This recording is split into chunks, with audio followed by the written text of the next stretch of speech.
Voici donc le temps de notre cinquième cours. Nous nous étions arrêtés au début des événements du début de la guerre du Vietnam en 1964, la décision du président Lyndon Johnson, le président américain, de commencer à bombarder les principaux sites et villes du nord du Vietnam. Voici une carte qui nous montre les positions des antagonistes avec d'une part la piste, ou plutôt les pistes Ho Chi Minh, qui sont des pistes qui passent principalement par le sud du Laos pour entrer au sud-Vietnam par différentes entrées, notamment dans les zones rurales et montagneuses, qui passent également par le Cambodge et qui passent par la voie maritime. Alors, dans ces années-là, il faut voir que le conflit que nous n'allons pas étudier de manière historique précise, on va regarder plutôt les lignes de force qui ont marqué cette période-là. Eh bien, aux États-Unis, ce qu'on peut noter, c'est que peut-être pour la première fois avec une telle intensité, le conflit va être médiatisé comme ce n'avait jamais existé auparavant.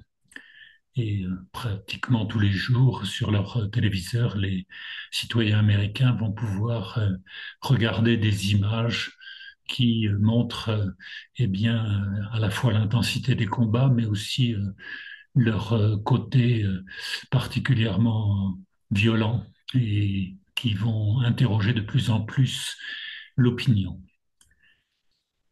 Cette interrogation, elle va démarrer dans les campus et elle va se transformer très vite en contestation. Cette contestation va effectivement aller en s'amplifiant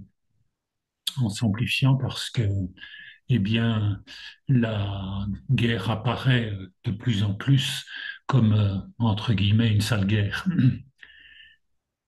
Et elle va avoir, au cours du temps qui va suivre, des conséquences. C'est que le Congrès américain va limiter les crédits au fur et à mesure qu'il va connaître ce que le gouvernement ne lui avait pas vraiment dit jusque-là, ou même on peut dire ce que le gouvernement lui avait caché, notamment sur les origines du conflit. Alors, on est dans une situation effectivement qui est la suivante, c'est que on a une armée, l'armée américaine, secondée ensuite par un certain nombre d'éléments militaires d'autres pays, comme la Thaïlande ou l'Australie, qui est une armée extrêmement puissante, mais qui est une armée aussi qui doute parce qu'elle s'interroge sur ce qu'on lui demande de faire. Elle est atteinte aussi par l'utilisation générale de la drogue et elle est aussi influencée par les récits qui se multiplient des vétérans qui sont venus combattre dans les mois antérieurs et qui effectivement doutent de la mission qui leur est confiée. Cette période-là, même si elle n'a pas influencé les Vietnamiens dans leur détermination, il faut aussi repérer que dans cette deuxième partie des années 60, eh bien, les tensions ne se manifestent pas qu'aux États-Unis ou dans les universités occidentales, mais également c'est la période où croît de plus en plus le conflit sino-soviétique. En Chine, on est dans le temps de la révolution culturelle, autour des années 67, 68, 69. C'est une initiative qui a été lancée par Mao pour maintenir et accentuer son pouvoir et garder la main sur le parti. Alors le conflit idéologique, il va croître, il va croître et pour les gardes rouges et pour Mao, les soviétiques ne sont que des révisionnistes incapables de lutter contre l'impérialisme américain qui sévit au Vietnam. Comprenez tout de suite que c'est une manière de mettre à mal l'influence soviétique qui était très forte auprès du Vietnam en fourniture d'armement militaire, en fourniture de également moyens financiers, etc. Et la tension, elle va être exacerbée pour d'autres raisons. J'en cite une ici. Ça va être le refus soviétique dans le début des années 60 de fournir de l'armement nucléaire à la Chine.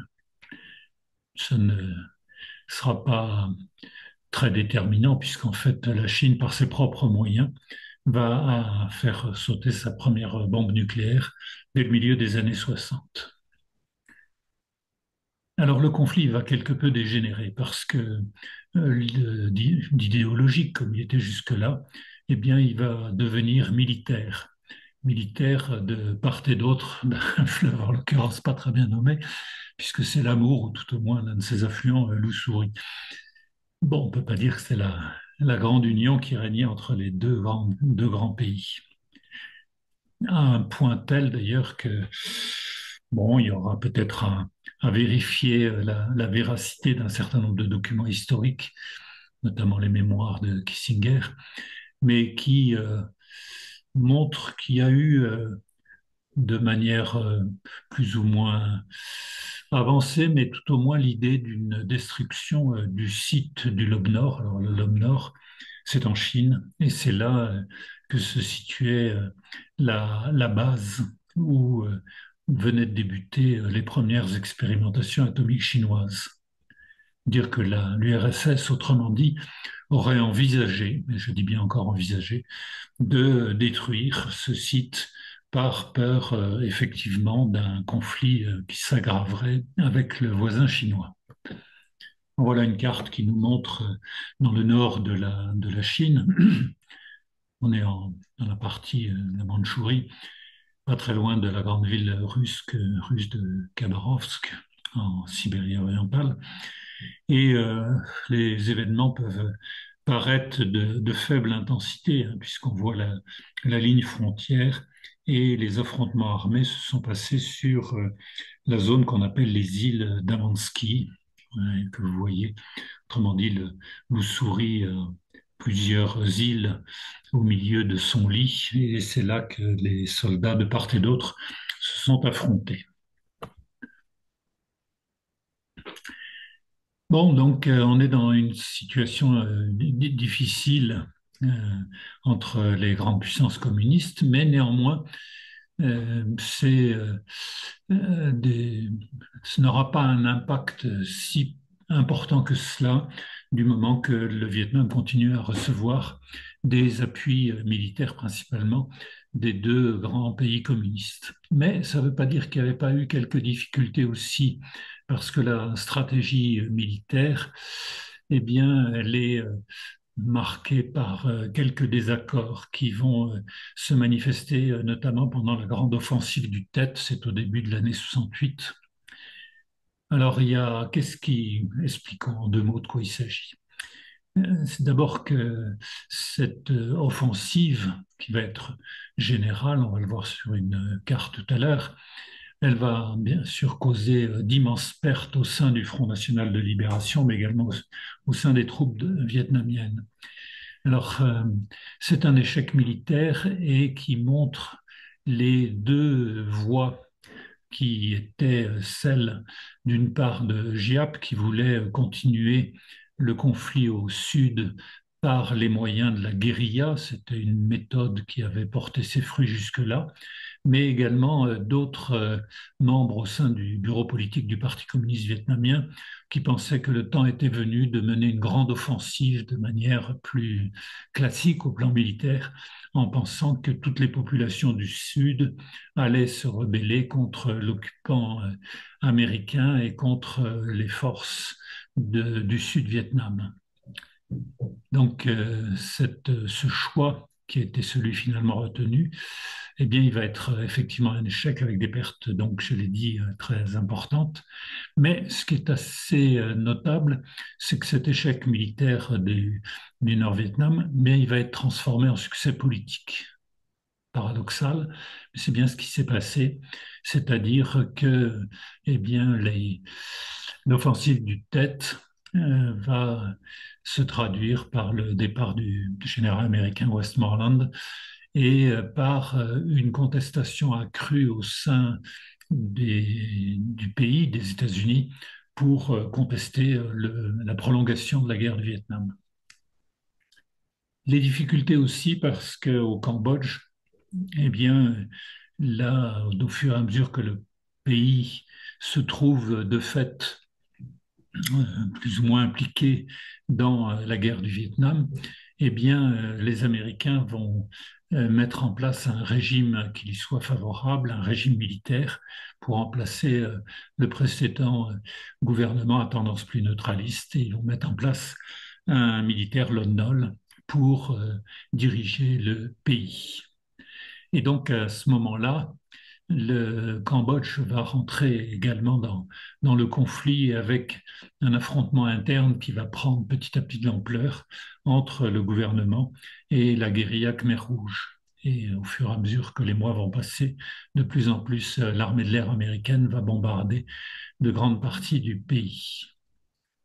C'est également des tensions au sein du Laos, un pays qui va être terriblement bombardé parce que le, on a quelque chose peut-être qui est à retenir, c'est que la CIA va instrumentaliser la présence de certaines minorités qui ne sont pas favorables au gouvernement de Vientiane et va constituer ou aider à constituer une armée principalement khmer.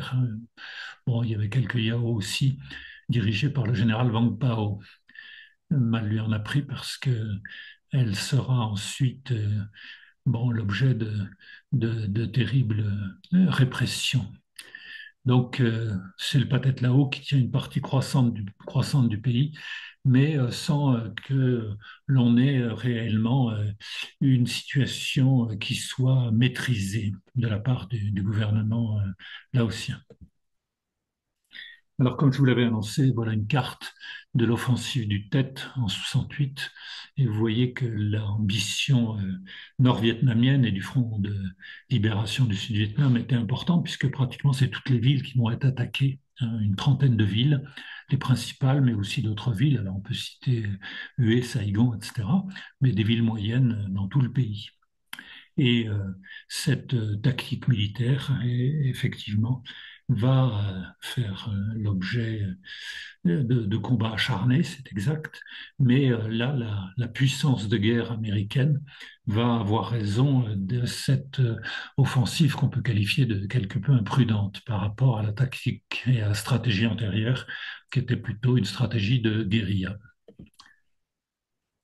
Voilà également les premiers des éléments de l'armée de Vang Pao au Laos que j'ai cité tout à l'heure, hein, des quelques populations principalement donc là ici c'est des Yao qui vont essayer de mener des maquis contre le gouvernement de Viet Thanh.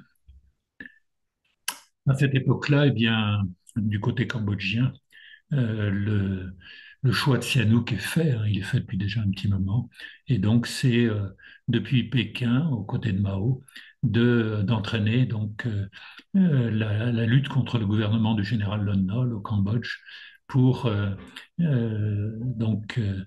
mener le conflit aux côtés du Nord-Vietnam.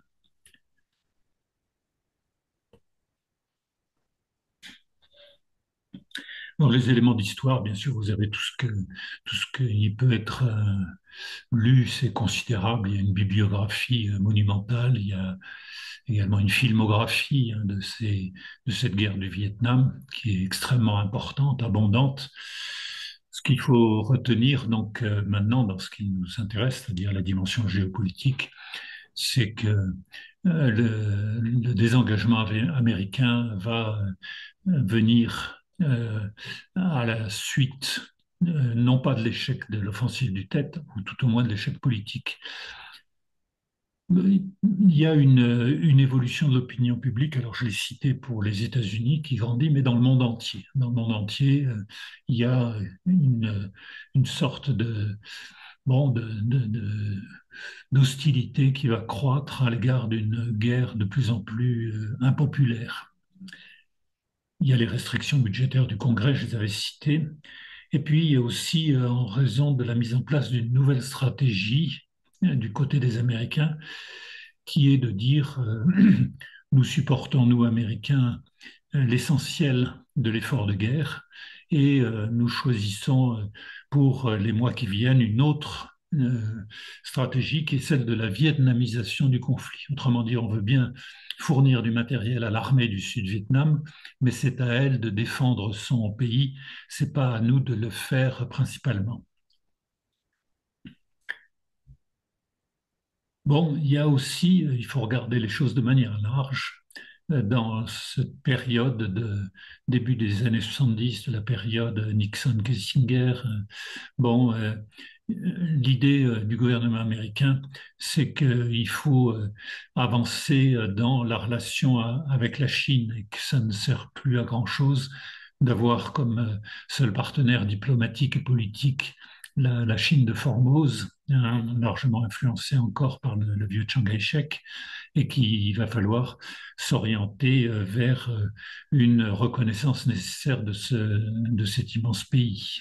Alors, peut-être vous souvenez-vous d'événements qui avaient marqué ces formes diplomatiques un peu originales, la tournée des joueurs de ping-pong américains en Chine, bon, qui avait donné lieu aux premières tractations diplomatiques. Bon, et ça va aboutir effectivement à la relation avec la Chine et donc par le fait même la rupture des relations officielles avec Taïwan, l'ancien nom, le nouveau nom de Formose, même si le Taiwan Act prévoit de la part du Congrès le maintien d'une assistance à cette île. Et donc la guerre faisant l'objet d'une vietnamisation croissante, il est clair que le gouvernement du Sud-Vietnam a de plus en plus de difficultés pour tenir le pays. Il tient les villes, mais pas les campagnes. Et les accords de Paris, c'est des accords qui sont signés après d'assez longues tractations entre le secrétaire d'État Kissinger et le ministre nord-vietnam, le Duc Tho, qui aboutit à un désengagement américain. Alors le conflit va perdurer quelque temps, hein. Les Américains n'ont pas suspendu l'aide matérielle, mais ce qui est clair, c'est qu'à partir de 73, ce gouvernement du Sud-Vietnam, qui est en plus qui fait pas l'objet d'un consensus politique bien large, hein, c'est que face à l'avancée des troupes du front et du Nord-Vietnam, les forces sud-vietnamiennes ont beaucoup de mal à résister. Et ça aboutira bien, en avril 75 par la prise de Saïgon. Alors cette année 75, elle est majeure, bien sûr parce qu'elle marque la fin de la guerre du Vietnam, parce qu'avec la prise de Saïgon, bah, c'est la réunification de tout le Vietnam qui est réalisée. Donc, sur ce sens-là, c'est une date clé. Mais parce qu'il y a aussi d'autres événements qui vont se dérouler dans l'ensemble de la péninsule indochinoise. Ce même mois d'avril 75, il va y avoir la prise de Phnom Penh par les Khmers rouges. Et on va en parler tout à l'heure parce que on va découvrir qui sont réellement ces Khmers rouges qui accèdent au pouvoir. Au Laos, le Pathet Lao, un petit peu plus tard, accédera seul au pouvoir à la fin de cette année 75. Donc cette année 75 au plan géopolitique, elle est majeure puisque toute la péninsule indo-chinoise, Cambodge, Laos, Vietnam, vont avoir des régimes communistes, mais des régimes communistes qui ne sont pas au-delà des discours un peu langue de bois, qui ne sont pas totalement unis. 75, c'est aussi le départ à grande échelle de réfugiés. Alors vous avez peut-être encore en tête tout ce que vous avez lu dans les livres. Par exemple, au départ, essentiellement du Vietnam, ce qu'on a appelé les boat people, c'est beaucoup de monde, hein, 800 000 personnes qui auraient quitté pour la Thaïlande, puis l'Europe ou les États-Unis, qui ont quitté aussi pour aller vers Hong Kong et de là partir vers d'autres pays d'accueil. Bon, mais ce sera le cas un peu plus tard pour d'autres réfugiés des deux autres pays. Mais retenons cette étape majeure de 75.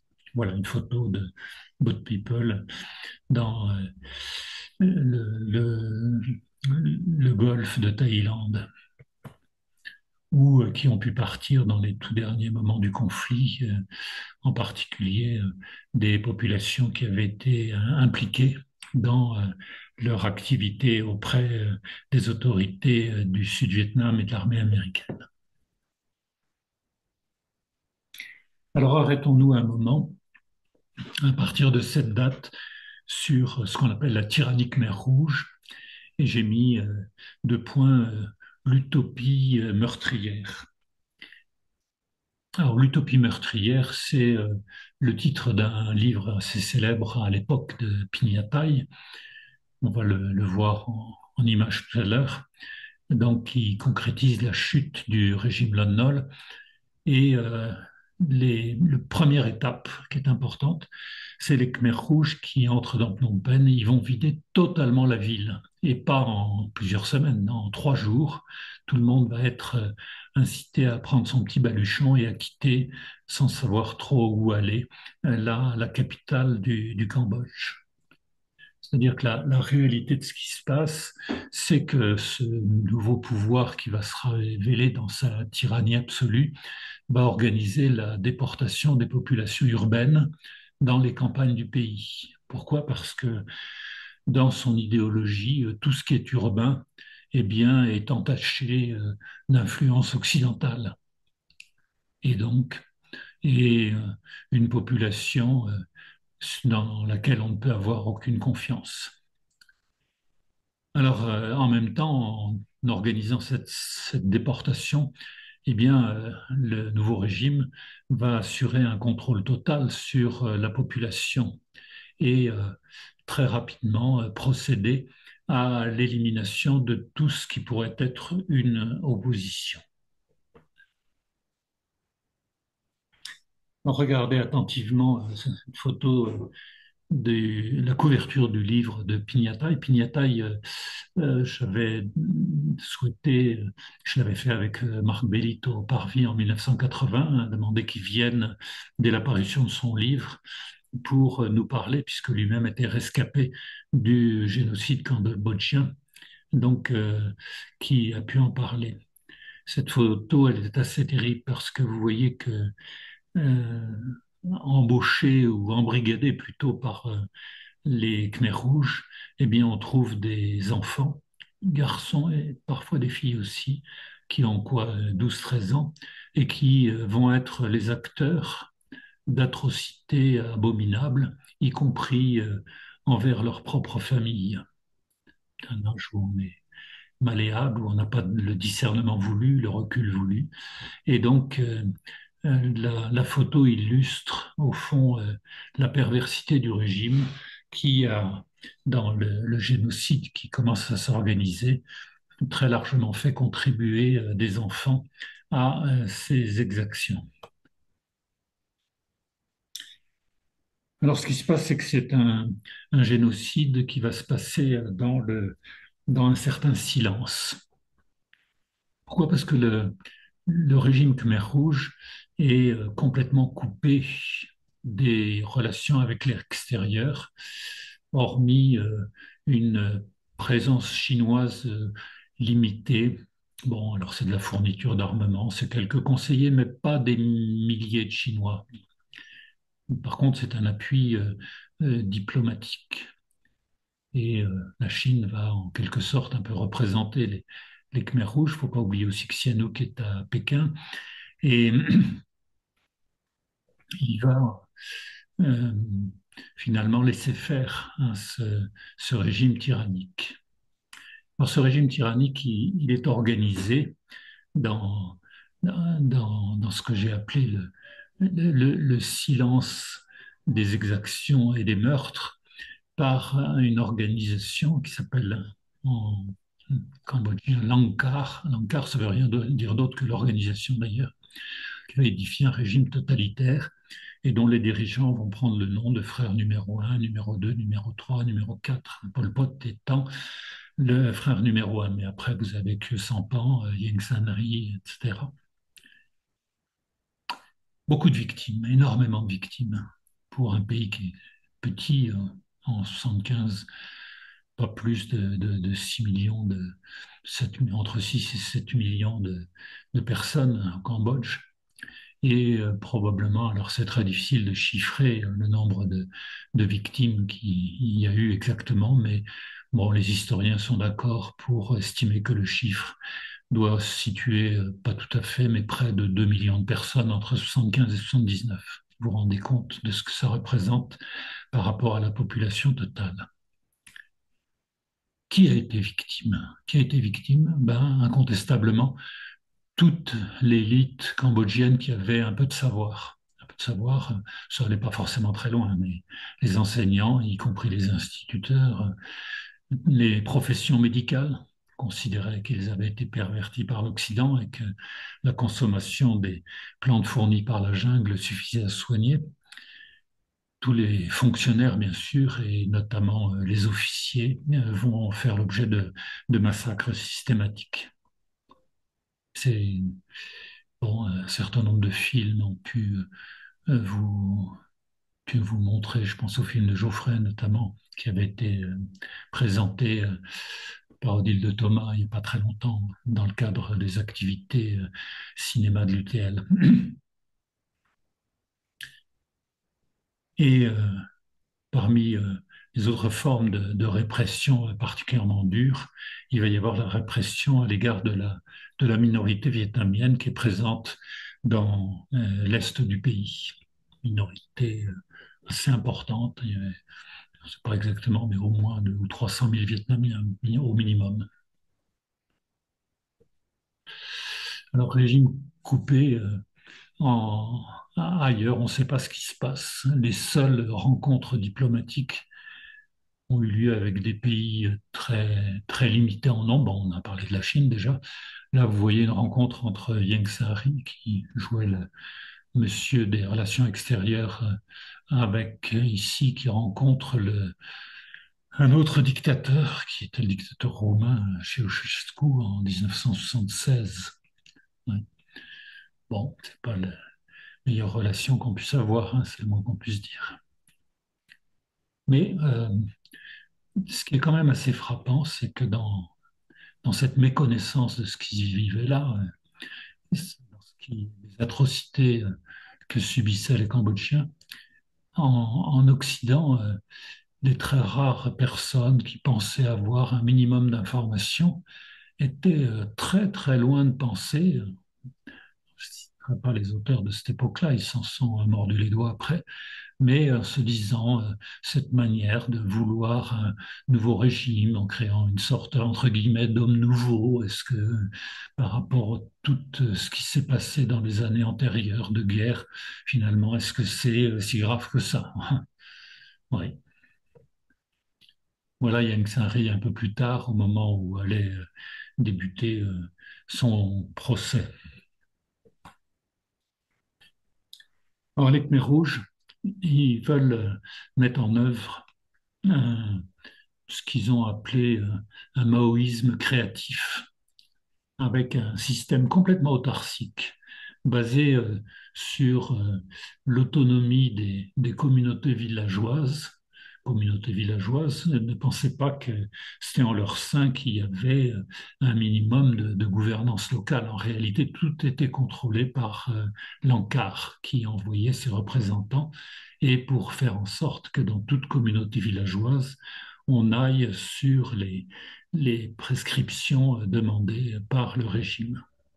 L'industrie est peu développée, les villes, les équipements sont saccagés. Alors, je dis, ils étaient pour les Khmers rouges dans leur vision, entre guillemets, follement puriste. ils étaient des signes de l'ancien régime dépravé. La production agricole va être collectivisée, mais dans des systèmes tout à fait aberrants, avec, on a cité de la part des réfugiés qui sont arrivés, des canaux d'irrigation qui ne suivaient pas les lignes de pente, enfin, etc. La monnaie est abolie. C'est le signe de forme occidentale. Plus grave encore pour la suite, pour la société cambodgienne, les familles vont être séparées. Alors, les effets de cette terreur totalitaire, ben, c'est que, oui, je l'ai dit, il y a eu énormément de morts. Pour plusieurs raisons, il y a eu la répression qui a participé très largement à ce nombre énorme de victimes, mais il y a eu aussi la malnutrition, puisque le pays n'était plus autosuffisant compte tenu du système agraire aberrant mis en place par le travail forcé, hein, des travailleurs, enfin, c'est-à-dire les paysans, n'ayant plus la ration minimale pour mener un travail de 12 à 14 heures par jour. Et les témoignages des rares réfugiés qui ont réussi à fuir à travers la forêt et qui sont parvenus en Thaïlande ne sont pas crus au départ dans les pays occidentaux. Ce n'est qu'à partir de l'année 78 qu'ils vont être collectés, recueillis par un certain nombre de personnes, d'auteurs. Citons François Panchaud, Cambodge année zéro, je crois qu'il était parmi les premiers à alerter fortement, en France notamment, pour dire mais ce qui se passe au Cambodge est atroce. Et par exemple, le camp d'extermination, pas très loin de Phnom Penh, qu'on appelle S21, ne sera pas connu avant 79. Comme si on avait fermé les yeux sur une réalité particulièrement atroce. Alors la folie meurtrière du régime Khmer Rouge, elle va être quand même perçue dans le voisinage, et dans le voisinage parce qu'elle touche non seulement le peuple cambodgien, mais elle touche la minorité vietnamienne présente dans le pays. Et du coup, le gouvernement vietnamien, qui a de plus en plus d'informations, eh bien, va décider d'intervenir. Il va décider d'intervenir et le Cambodge va être envahi, alors je l'ai mis entre guillemets, libéré entre guillemets. Vous voyez qu'il y a deux manières de lire l'histoire. Envahi, ça veut dire que c'est un occupant. Libéré, c'est pas la même chose. Pour ma part, ayant été à la frontière cambodgienne en 79, je n'hésite pas une seconde à dire que même si tout n'a pas été parfait, l'armée vietnamienne a effectivement libéré le pays de cette folie meurtrière des Khmers rouges. Les opérations militaires vont durer que peu de temps, 3 semaines, hein, parce que l'armée vietnamienne est très puissante. Il y a beaucoup de soldats engagés, 120 000, et les Khmers rouges n'ont pas la capacité, même avec l'aide chinoise, de faire face à l'armée vietnamienne, qui est une armée rompue par des années de conflit. Hein. Bon, et la guérilla Khmer Rouge, alors par contre, elle ne va pas disparaître, hein, elle va subsister dans une partie du pays qu'on appelle les monts Cardamone, et puis encore pas mal de temps près de la frontière thaïlandaise, où les Khmer Rouges vont se ravitailler en faisant du trafic avec les Thaïs. Et donc, les Vietnamiens vont mettre en place à Phnom Penh un régime qui leur est favorable, un régime qui va être dirigé par un ancien Khmer rouge qui, en 77, a senti le vent tourner et donc c'est bon, rallié au Vietnam.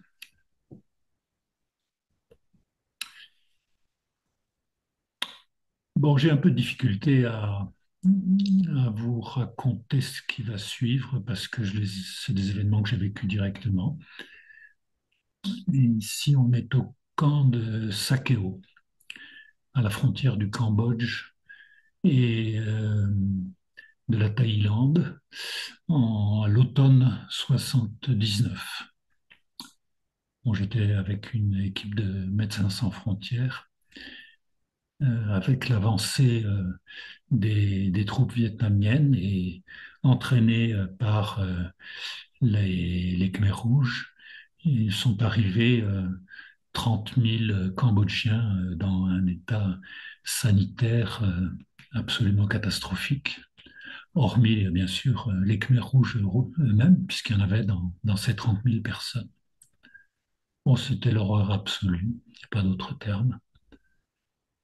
Et pendant les premiers temps du camp de Sakeo, qui a bon, réuni donc beaucoup de personnes, 30 000, là, je viens de le dire, les moyens humanitaires sont arrivés assez vite, notamment MSF, la Croix-Rouge internationale, et puis plus tard, les grosses structures type le Fonds des Nations Unies pour les réfugiés, bon, euh, le commissariat plutôt des Nations Unies pour les réfugiés.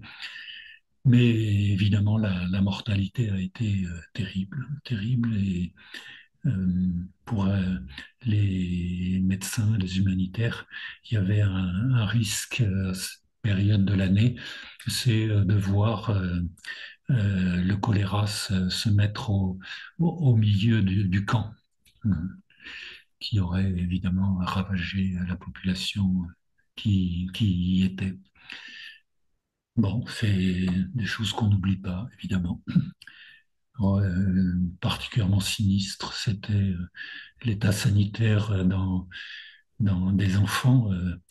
Les tâches avaient été réparties entre les différentes équipes là, qui sont arrivées assez vite sur la première, bien sûr, c'était MSF, et qui avait pris en charge tout ce qui était la santé maternelle et infantile et des enfants. Bon, chez les enfants, on trouvait toutes les formes de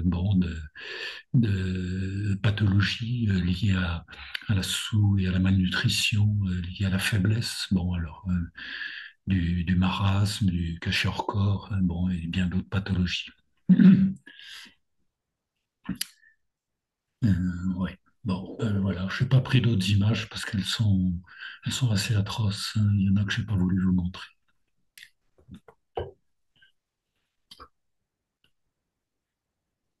Alors, les conséquences de cette tyrannie des Khmers rouges, on a un désastre humain, bien sûr. On a une société bouleversée puisque les dénonciations sont faites, y compris entre familles. Grave aussi la quasi-disparition des compétences, c'est-à-dire tous ceux qui étaient lettrés dans le Cambodge d'avant, ben, ont pour beaucoup, enfin pas pour beaucoup, pour la plupart disparu. C'est une société qui est atteinte dans ses fondements, parce que le Cambodge, c'était pas du tout ça auparavant. Là, on a avec les Khmers rouges une société qui a perdu tous ses repères et toutes ses valeurs. Et les, excusez-moi de parler comme ça, mais les têtes étaient un peu à- bon, à revivre sur de nouvelles bases, quoi. C'est une économie en ruine. Et puis, dans tout ce qui avait été détruit par les Khmers rouges, ben, il y avait toute la mémoire du pays, la mémoire administrative, culturelle, les pertes des archives, etc.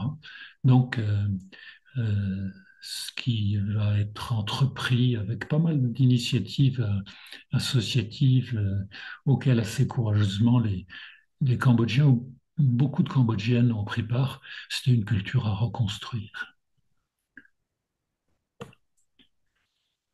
Voilà, on va quitter cette page très, très douloureuse et on va regarder cette même année 79 un autre conflit qui va marquer à nouveau la péninsule.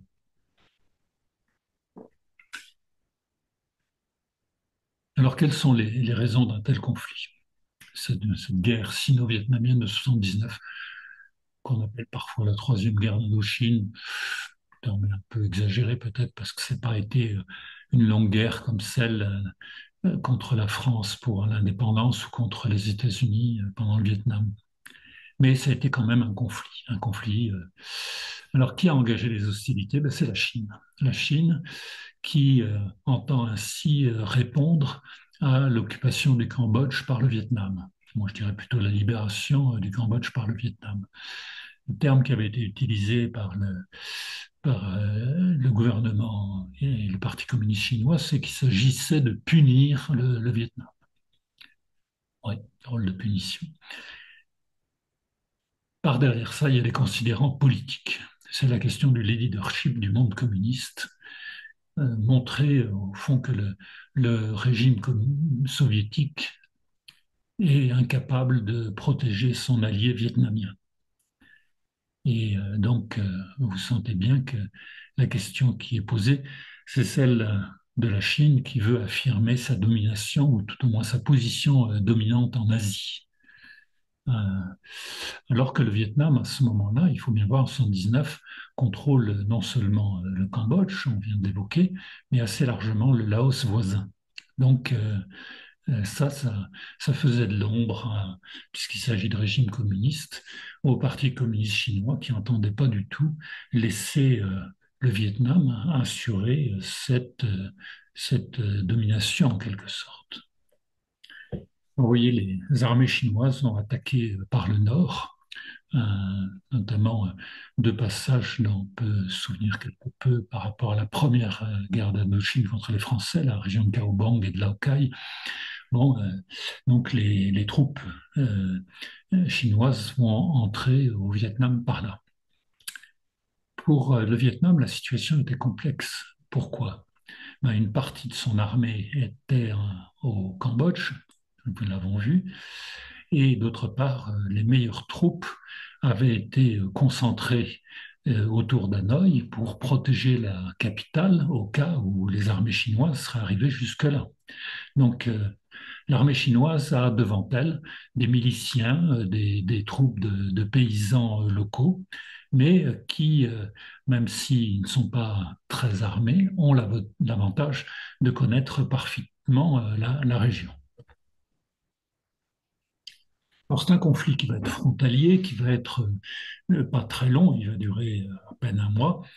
Et si les moyens sont très importants, vous voyez, l'armée chinoise a engagé beaucoup de soldats et pas moins de 400 chars, hein, et des chars qui ne peuvent guère quitter les deux grands axes de communication qui partent de la frontière.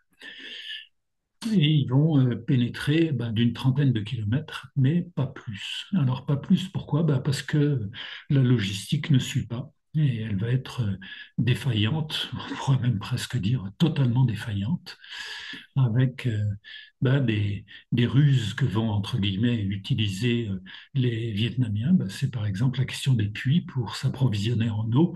Eh bien, les puits vont être asséchés ou ils vont être pollués volontairement pour empêcher, quand vous avez 125 000 soldats à nourrir, il y avait un peu de nourriture, mais à faire boire, ça devient plus compliqué.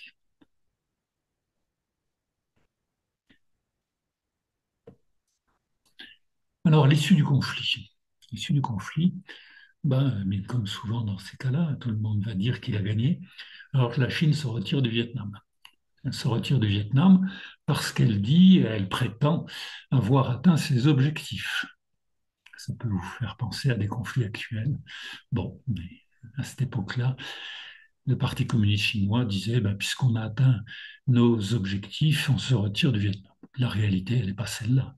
La réalité, c'est que c'est un revers pour l'armée chinoise avec la perte de 20 000 soldats, hein, c'est beaucoup hein, pour un conflit de courte durée. Il y a eu des victimes aussi du côté vietnamien, bien sûr. Hein, Et la réalité, c'est que le Vietnam va continuer à être présent au Cambodge, non pas pendant le temps court, mais jusqu'en 89, c'est-à-dire une dizaine d'années, même un peu plus. Les derniers soldats quittaient le pays seront en 92, après les accords de paix de Paris. Et on peut noter également que les escarmouches à la frontière sino-vietnamienne vont se poursuivre pendant pas mal d'années. Il y aura à nouveau des escarmouches sévères en 84. Et puis, si on regarde dans la période contemporaine, vous le savez, les tensions en mer de Chine ne se sont que très peu atténuées. Voilà, on va terminer par pour aujourd'hui, parce que le temps est déjà bien avancé, sur une carte que vous connaissez ou pas tout à moins sous cette forme-là. Vous voyez en pointillé noir ce qu'on appelle les 9 traits. Les 9 traits, c'est la prétention chinoise à dire à l'intérieur de ces 9 traits depuis notre littoral, eh bien, c'est une mer chinoise. Et puis vous voyez d'autres,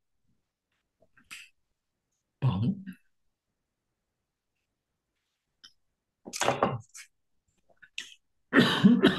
d'autres traits qui correspondent aux zones économiques exclusives d'autres pays, et notamment du Vietnam, tracé en vert.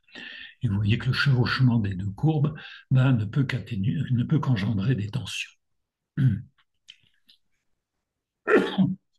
Tensions qui n'ont pas disparu. Alors là, c'est une photo tout à fait contemporaine.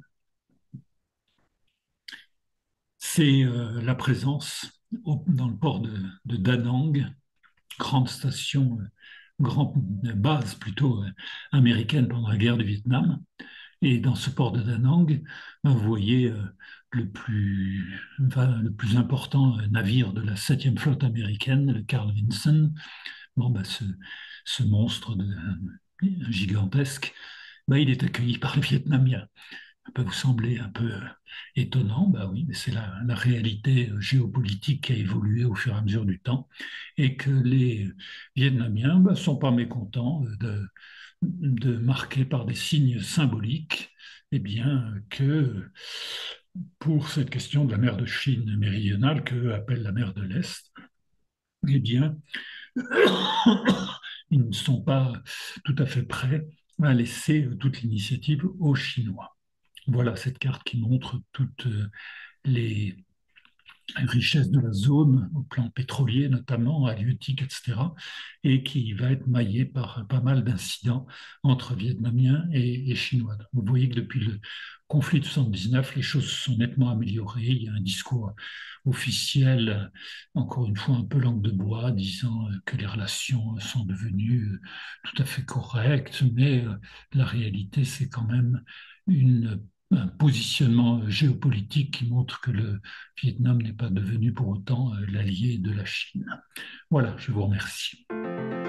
Si cette vidéo vous a plu, vous pouvez nous rejoindre à l'Université du temps libre de Tarbes et de Bigorre à l'adresse utl-tb.info. Vous pouvez aussi nous encourager en cliquant sur le pouce vers le haut. Les commentaires de soutien sont également les bienvenus. Et n'oubliez pas, si ce n'est déjà fait, de vous abonner. Merci et à bientôt.